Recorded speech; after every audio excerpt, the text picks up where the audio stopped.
नमस्कार, लोकसंदेश न्यूज चॅनलमध्ये आपलं स्वागत आहे. पाहूयात आजची विशेष बातमी. वाई तालुक्यातील पश्चिम भागातील मेनवली गावात यात्रेनिमित्त आयोजित एकदिवसीय मेनवली प्रीमियर लीग 2026 पर्व 5 या भव्य क्रिकेट स्पर्धेच्या ट्रॉफी अनावरण आणि खेळाडू लिलाव प्लेअर ऑक्शन कार्यक्रमाचे आयोजन मोठ्या उत्साहात करण्यात आले. येत्या 4 फेब्रुवारी रोजी होणाऱ्या या स्पर्धेच्या निमित्ताने ग्रामपंचायत मेनवली येथे क्रीडाप्रेमींची मोठी गर्दी उसळली होती आणि या सोहळ्याला वाई तालुका कृषी उत्पन्न बाजार समितीचे संचालक तथा शेंदूर रजने गणाचे युवा नेतृत्व माननीय तुकाराम शेठ जैदे हे प्रमुख पाहुणे म्हणून उपस्थित होते. त्यांच्या हस्ते स्पर्धेच्या भव्य ट्रॉफीचे अनावरण करण्यात आले. तसेच खेळाडूंचा लिलाव प्रक्रिया पार पडली.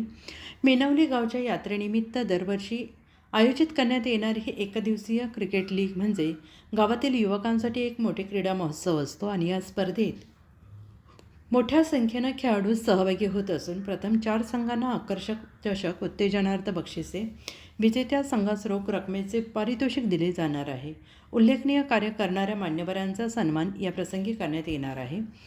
या कार्यक्रमास मेनवली गावचे सामाजिक कार्यकर्ते अनिल भाऊ चौधरी, विजय काटे, संदीप वाईकर, सर्व संघमालक, खेळाडू तसेच ग्रामस्थ मोठ्या संख्येनं उपस्थित होते. संपूर्ण कार्यक्रम उत्साहपूर्ण वातावरणात पार पडलेला असून मेनवली प्रीमियर लीगबाबत ग्रामस्थांमध्ये प्रचंड उत्सुकता निर्माण झाली आहे. सातारा वाई प्रतिनिधी प्रवीण नवघरे यांचा रिपोर्ट.